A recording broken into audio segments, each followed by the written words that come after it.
you did not do your homework? Means some other reason. So why you did not prepare for sleep test? Ma'am, I got stomach pain, I got headache, I got this, that.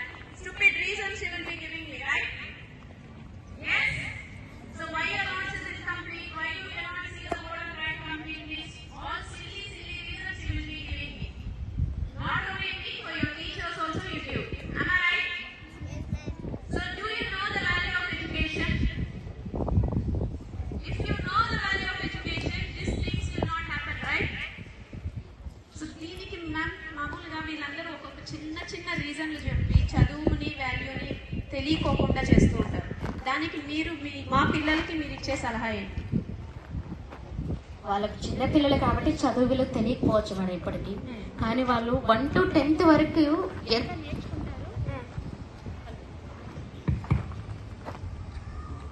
1 to 10th వరకు ఎంతైతే నేర్చుకుంటారో ఆ నేర్చుకున్న విధానమే తర్వాత పై తరగతిలో వాళ్ళకు ఉపయోగపడుతుంది madam. ఎందుకంటే ఇక్కడ ఏమి చేయలేని వాళ్ళు ఇంటర్ డిగ్రీ ఇలా వెళ్ళి ఏమి చేయలేరు. ఇక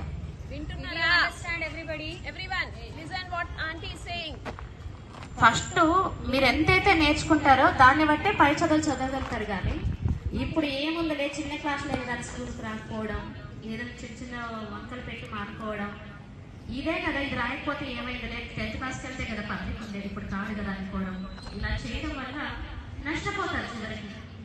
ఇప్పుడు ఏమి చేయలేని వాళ్ళు పై తరగతికి ఏం చేస్తారు? ఇక ఏం చేయలేదు కదా. ఇప్పుడు బేసిక్ సైకిల్ వస్తేనే కదా తర్వాత ఉపయోగం ఉండేది. కాబట్టి తర్వాత నువ్వు లీవ్ పెట్టుకున్నా కానీ ఒకవేళ హెడేక్ నిజంగా వచ్చి మానుకున్నా కానీ ప్రాబ్లం లేదు. ఎందుకంటే నువ్వు ఎలా నేర్చుకోవాలో నీకు తెలుసు. నేర్చుకున్న విధానమే రానప్పుడు నువ్వు ఖాళీగా ఉంటే ఉపయోగం లేదు మేడం. మీకు అన్ని తెలిసిన తర్వాత నువ్వు మానుకున్నా కానీ ఒకరోజు 1 వీక్ ఆబ్సెంట్ అయినా తర్వాత వర్క్ అంతా ఫిలప్ చేసుకోగల శక్తి నీకు వస్తుంది అప్పుడు. కాబట్టి ఇప్పుడు బేసిక్స్ ఇంపార్టెన్స్ మేడం, ఇవి ఇంపార్టెన్స్. కాబట్టి ఖచ్చితంగా మనసు పెట్టి నేర్చుకోవాలి, చదువుకోవాలి ఏదైనా కానీ. Basics are very important. If you learn the basics, future whatever you are doing will help you a lot. If you are not following the rules and regulations, discipline during 1st to 10th class, when you go for inter or degree, it is basic. Yes? If you are doing it now, you can do it in future. If you are not doing it now, you can never do it again and again. Am I right? Yes, sir. So do you change? So from now I should not see anyone telling that, ma'am, I did not do this, that. Silly, lazy answers should not be given to teachers also. Clear? Yes?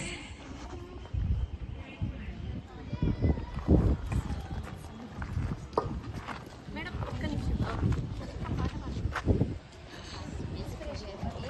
can we ask Auntie to sing one song? Be silent, okay?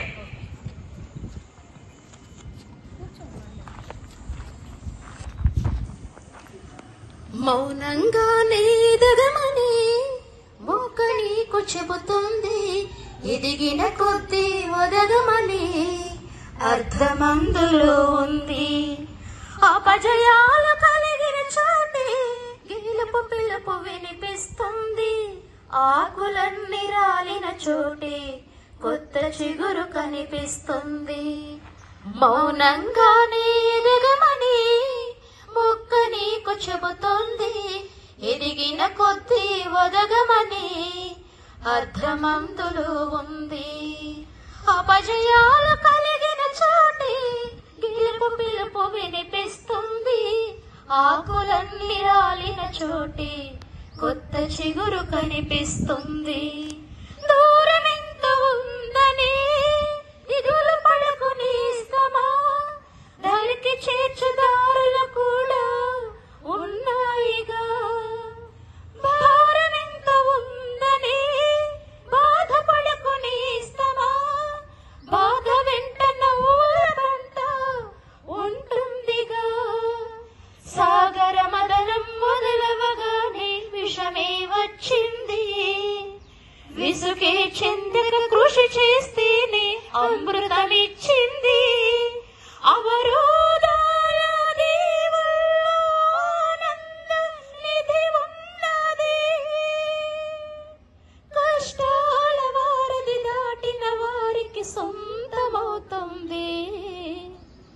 తెలుసుకుంటే సత్యమిది, తలచుకుంటే సాధ్యమిది.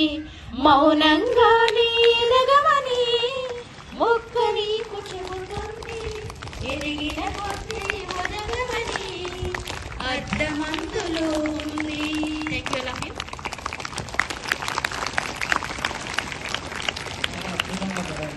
మౌనంగానే ఎదగమని మొక్క నీకు చెబుతుందన్నారు. అంటే మనం ఏదైనా కానీ చేసేటప్పుడు చాలా నెమ్మదిగా దానిపైన ఇంట్రెస్ట్ తో చేయాలని మేడం ఇండైరెక్ట్ గా చెప్పారు.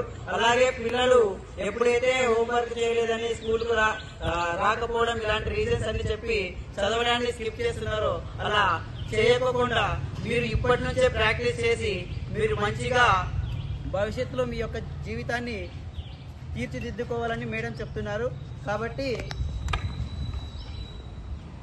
సో ఈ ప్రోగ్రాం ద్వారా ఈ కార్యక్రమాలు మనకి ఎందుకు ఏర్పాటు చేశారో మీ అందరికీ ఇప్పుడే తెలిసి ఉంటుంది.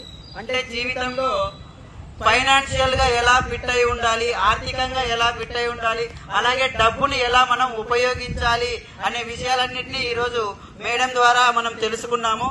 కాబట్టి మీరు కూడా మీ జీవితంలో డబ్బుని వృధా చేయకోకుండా దాన్ని ఖర్చు పెట్టే విధానంలో ఒక ప్లాన్ అంటూ మీరు ఏర్పాటు చేసుకోవాలి. అలాగే మీరు ఇప్పటి నుంచే డబ్బు యొక్క విలువ తెలుసుకోవాలనే ఉద్దేశంతో మనకి స్కూల్ తరపున ఇలాంటి వ్యక్తులను పిలిపించి, అంటే వీళ్ళని శ్రమ పడుతూ బ్రతుకుతున్నటువంటి ఇటువంటి వ్యక్తులను మనకి చెప్తున్నారు. కాబట్టి ఈ ప్రోగ్రాం ద్వారా ఈ కార్యక్రమాలు మనకి ఎందుకు ఏర్పాటు చేశారో మీ అందరికీ ఇప్పుడే తెలిసి ఉంటుంది. అంటే జీవితంలో ఫైనాన్షియల్ గా ఎలా ఫిట్ అయి ఉండాలి, ఆర్థికంగా ఎలా ఫిట్ అయి ఉండాలి, అలాగే డబ్బుని ఎలా మనం ఉపయోగించాలి అనే విషయాలన్నింటినీ ఈరోజు మేడం ద్వారా మనం తెలుసుకున్నాము. కాబట్టి మీరు కూడా మీ జీవితంలో డబ్బుని వృధా చేయకోకుండా దాన్ని ఖర్చు పెట్టే విధానంలో ఒక ప్లాన్ అంటూ మీరు ఏర్పాటు చేసుకోవాలి. అలాగే మీరు ఇప్పటి నుంచే డబ్బు యొక్క విలువ తెలుసుకోవాలనే ఉద్దేశంతో మనకి స్కూల్ తరపున ఇలాంటి వ్యక్తులను పిలిపించి, అంటే వీళ్ళని శ్రమ పడుతూ బ్రతుకుతున్నటువంటి ఇటువంటి వ్యక్తులను మనకి స్కూల్ కి పిలిపించి మరి ఇటువంటి కార్యక్రమాలు చేయిస్తున్నటువంటి శ్రీకాంత్ సార్ గారికి, అలాగే నందిని మ్యామ్ కి, అలాగే ప్రిన్సిపల్ మ్యామ్ కి వీళ్ళందరికీ కూడా చాలా ధన్యవాదాలు తెలియజేస్తున్నాం. ఎందుకంటే పిల్లలు నేటి కాలంలో ఎవరైతే శ్రమ పడుతున్నారో, ఎవరైతే కష్టపడుతున్నారో అటువంటి వ్యక్తుల యొక్క శ్రమను ఖచ్చితంగా మర్చిపోతున్నారు. ఇది మనం గుర్తు పెట్టుకోవాలి. మనకి తిండి గుడ్డ ఎలా అయితే అవసరమవుతాయో ఇటువంటి వ్యక్తుల యొక్క శ్రమని కూడా మనము గుర్తు పెట్టుకోవాలి. భవిష్యత్తులో ఇటువంటి వ్యక్తుల వల్లనే మనం కూడా కొన్ని విధాలుగా మనం చేయూతని అంటే ఇన్స్పైర్ గా తీసుకొని మనం డబ్బుని ఉపయోగించుకునేటువంటి విధానాన్ని తెలుసుకోవాలనే ఉద్దేశంతో మనకి ఇటువంటి కార్యక్రమాలు మన పాఠశాలలో ఏర్పాటు చేసి పిల్లలకి ఇటువంటి ఆర్థిక విధానాన్ని తెలియజేస్తున్నటువంటి గారి మేడం కి, అలాగే క్రెడిట్ స్కూల్ యాజమాన్యానికి ధన్యవాదాలు తెలియజేస్తున్నాను. So good morning, fellas. So after watching all of this, I just want to share one important thing to all of you. దేహానికి తప్ప దాహానికి పనికిరాని సముద్రపు కెరటాలే ఎగసి పడుతుంటే తలుచుకుంటే నీ సత్తా ఇంతే అన్న వాళ్ళు కూడా నీ ముందు తల దించుకునేలా చేయగలిగే సత్తా నీది. అలాంటిది ఇప్పుడు వచ్చిన కాస్త కష్టానికే తల వంచేస్తే ఎలా? సృష్టిలో చలనం ఉన్నది ఏది ఆగకూడదు. పారే నది, వీచే గాలి, ఊగే చెట్టు, ఉదయించే సూర్యుడితో సహా అనుకున్నది సాధించాలని నీలో కసిగా ప్రవహిస్తుందే నీ నెత్తురుతో సహా. రైట్? సో టాలెంట్ ఎవడబ్బా సొత్తు కాదు. మనం అందంగా ఉన్నామా, అందంగా లేమా, గుడ్డిగా ఉన్నామా, ఎలా ఉన్నా కూడా సో మన టాలెంట్ అనేది చాలా important. So I want everybody to focus on your studies and as well as your extra curricular activities.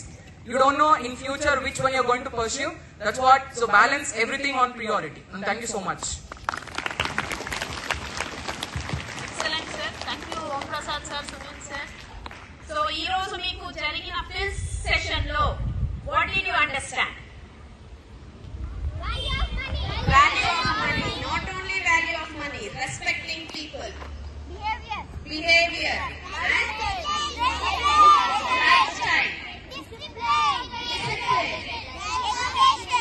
Value of education.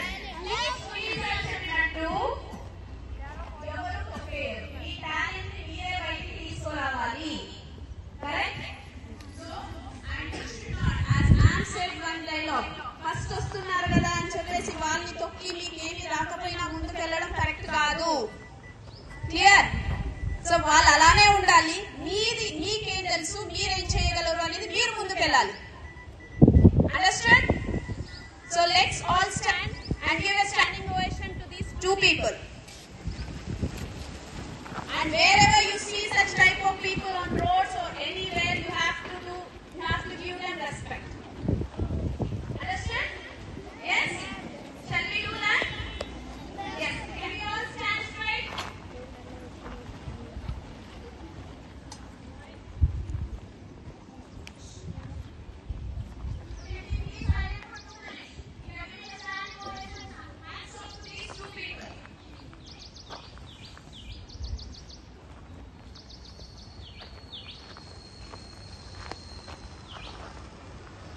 Are we really inspired of them? Yes? Can we give 3 cheers to everyone? Ready? 1, 2, ready? 1.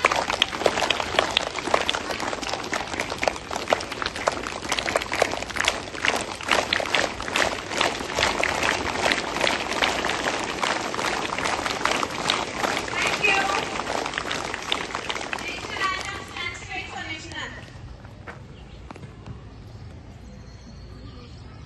Jana Gana मन अधिनायक जय हे भारत भाग्य विधाता पंजाब सिंध गुजरात मराठा द्राविड उत्कल गंगा विंध्य हिमाचल यमुना गंगा उज्जल जलधि तरंगा तव शुभ नामे जागे तव शुभ आशीष मागे गाहे तव जय गाथा जन गण मंगल दायक जय हे भारत भाग्य विधाता जय हे जय हे जय हे जय जय जय जय हे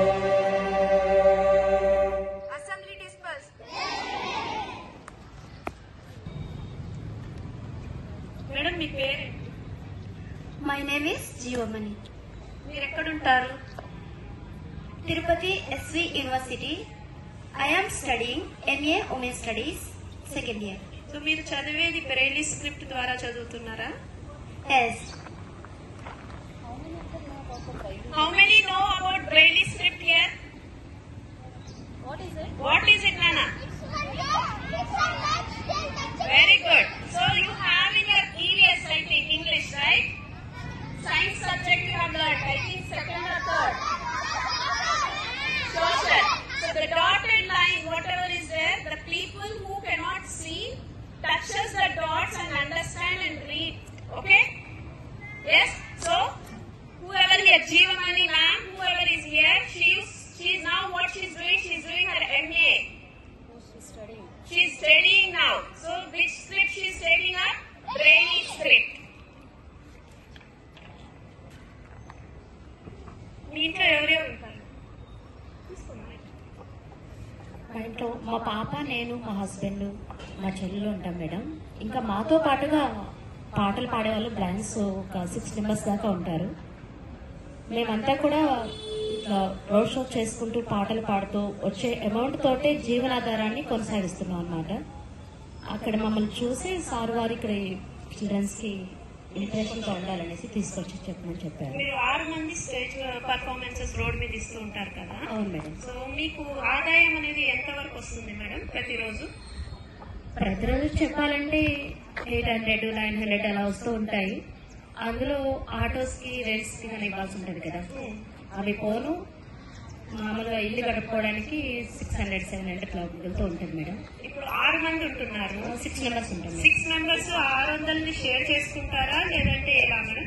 ఎవరికి వాళ్ళకే వస్తుందా? లేదు మేడం, మామూలు ఇల్లు కట్టుకోవడానికి అన్ని తెచ్చుకోవాల్సి ఉంటది కదా, రైస్ కానివ్వండి, కూరగాయలు ఇలాగా, అవన్నీ పోను. ఏమన్నా మాకు నిత్యావసరాలు కొనసాగిన తర్వాత మిగిలినవి ఏమన్నా ఉంటే పైన వాడుకోవడానికి యూజ్ చేస్తాము.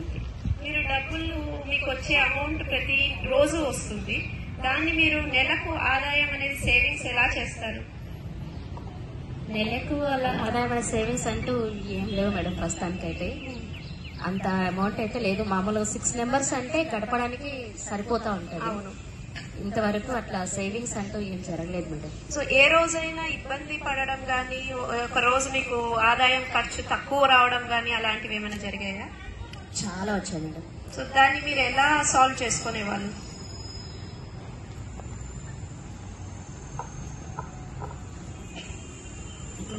ప్రాబ్లమ్స్ అంటే లాక్డౌన్ అప్పుడు చాలా ఎక్కువ వచ్చాయి మేడం. అంటే తినడానికి కూడా లేకపోయాయి ఒక్కొక్కసారి. బయట నుంచి ఆ ఫుడ్ ప్రొవైడ్ చేసేవాళ్ళు వచ్చి, ఎందుకంటే అప్పుడు బయట రావడానికి అవకాశం లేదు కదా, అందుకనేసి అప్పుడు చాలా ఇబ్బంది వచ్చింది. తర్వాత ఇంకో రోజు వచ్చేసి కూడా మేము ప్రోగ్రామ్ అట్లా వైజాగ్ వెళ్తూ ఉన్నాము. అప్పుడు మేము తీసుకెళ్లిన ఇన్స్ట్రుమెంట్లు ట్రైన్ లోనే మిస్ అయ్యారు, ఎవరు తీసుకెళ్లిపోయారు. అప్పుడు చాలా ఇబ్బంది పడ్డాం మేడం. మళ్ళీ తర్వాత అక్కడికి వెళ్లి సిచ్యువేషన్ చాలా పరిస్థితులు తారుమారైపోయాయి. మళ్ళీ అక్కడికి వెళ్లి ఆ సామాన్లన్నీ కూడా రెంట్కి తీసుకొని ప్రోగ్రామ్ చేసుకొని మళ్ళీ వచ్చిన డబ్బులు వాళ్ళకి ఇచ్చేసి మళ్ళీ మీరు తీసుకున్న ప్రోగ్రామ్ రెంట్ తీసుకున్న వాళ్ళకే మళ్ళీ ఆ డబ్బులు ఇచ్చేసి మీరు రావాలి. సో వెళ్ళిన దానికి ఉపయోగం అంటూ ఏమీ లేదు. మళ్ళీ దొరకాయా అవి మీకు? లేదు మేడం, దొరకలేదు. మళ్ళీ ఇక్కడికి వచ్చి మళ్ళీ కొనుక్కోవాల్సి వచ్చింది. ఇక్కడికి వచ్చి కూడా మళ్ళీ 2 months వరకు రెంట్కి తీసుకొని మళ్ళీ ప్రోగ్రామ్స్ నడిపించుకుంటూ తర్వాత తీసుకున్నాం మేడం. మీకు ట్రస్ట్ నుంచి గానీ గవర్నమెంట్ నుంచి గానీ సపోర్ట్ అంటూ ఏమైనా ఉందా మేడం? పెన్షన్ వస్తుంది మేడం, అది కూడా ఒక ఫ్యామిలీలో 2 members ఉంటే ఒకరికి ఇస్తారు. సో ఇప్పుడు ఎవరైనా ఇద్దరు ఇలాంటి డిజేబుల్డ్ ఉన్నా ఒక్కరికే వస్తుంది. ఒక రేషన్ కార్డు పైన 2 ఉంటే ఒకరికి ఇస్తారు మేడం. ఎంత వస్తుంది మేడం నెలకి? ఇప్పుడు పోయిన ఇయర్ వరకు పాత ప్రభుత్వంలో వచ్చేసి 3000 ఇచ్చేటోళ్ళు, ఇప్పుడు 6000 ఇస్తున్నారు madam. Very good. Okay. Jeevamani madam, మీరు జీవితంలో బ్రతకడానికి పాటలు ఎందుకు ఎంచుకున్నారు? మీరు పాడుతూ ఉంటారు కదా, సో పాటలంటే మీకు ఎందుకు అంత ఇష్టం? మేడం మీరేమైనా చెప్పండి. మనం చేసేటువంటి పనిని ఇష్టంగా చేస్తేనే మంచిగా ఉంటుంది మేడం, ఎందుకంటే ఇంట్రెస్ట్ లేకుండా చేయకూడదు ఏది కూడాను. మన బ్రతుకు తెరువు చిన్నప్పుడు అంటే జస్ట్ నేర్చుకోవాలి, మనం పాడాలి, మనం సింగర్ గా ఉండాలనే ఉద్దేశంతో నేర్చుకునేటోళ్ళం. కాకపోతే రాను రాను అదే బ్రతుకు తెరువుగా మారుతుందని అయితే ఎప్పుడు అనుకోలేదు. ఇప్పుడు కష్టపడాలి, పాట పాడితేనే మనకు జీవనాధారం ఉంటుంది అని నేర్చుకోవాల్సి వస్తుంది. ఒకప్పుడైతే ఇష్టంగా నేర్చుకున్నాము, కానీ మేము చేసేటువంటి పనిలో అయితే ఇష్టపూర్వకంగానే చేస్తున్నాం మేడం, ఇబ్బంది అయితే లేదు. కానీ అక్కడక్కడ ప్రోగ్రామ్స్ పట్ల మాకు ఇబ్బంది అయితే పెడుతున్నారు కొంతమంది, సౌండ్ వల్ల. సౌండ్ పొల్యూషన్, రోడ్ లో వేస్తున్నారు, పాటలు పాడుతున్నారు, ఒక సైడ్ దండి. అవును మేడం. సో దానికి మీరు ఎలా సార్ట్ అవుట్ చేసుకుంటున్నారు? వీలైనంత వరకు నచ్చలేస్తున్నాం మేడం, ప్రయత్నిస్తున్నాము. ఎందుకంటే మా జీవనాధారం అదే కాబట్టి ఎవరిని ఇబ్బంది పెడుతూ చేయలేం కదా. సౌండ్ తగ్గించుకోవడం లేదు, పరిస్థితులను అనుకూలంగా మార్చుకోవడం లేదు, మరీ ఇబ్బంది పెడితే ఇంకా ఆ రోజుకి ప్రోగ్రామ్ నిలుపుకోవడం తప్పి చేసేది ఏం లేదు మేడం. మీరు పాటలు పాడాలన్నా అక్కడ ఏది మ్యూజిక్ పెట్టాలన్నా మీకు ఏమన్నా అబ్జెక్షన్స్ వస్తాయంటారా? చాలా మేడం, కొంతమంది అయితే అబ్జెక్షన్స్ పెట్టారు, ఇంకొంతమంది అయితే బాగా ఇబ్బంది పెడతారు. మీరు ఏమైనా పర్మిషన్ తీసుకోవాలా వేరే వాళ్ళ దగ్గర నుంచి? రోడ్డు మీద అలా పాడుతూ ఉంటారు కదా, పర్మిషన్ అయితే రిజిస్ట్రేషన్ ఉంది మేడం. రిజిస్ట్రేషన్ చేయించుకోవాలి కదా? చేయించుకోండి మేడం, రిజిస్ట్రేషన్ ఉంది. కాకపోతే కొంతమంది అయితే ఏం అనరు మేడం, అన్ని చోట్ల పెట్టుకోవడానికి అయితే పర్మిషన్ ఉండదు కదా. మీరు ప్లేసెస్ మార్చుతూ ఉంటారా? అవును మేడం, ఒకే చోట అయితే కాదు, వేరు వేరు ఊర్లు వెళ్తుంటాం, వేరు వేరు ప్లేసులు కూడా వెళ్తూ ఉంటాం. అంటే వెళ్ళిన ప్రతి చోట మీరు పర్మిషన్ తీసుకునే చేయాలి? పర్మిషన్ తీసుకు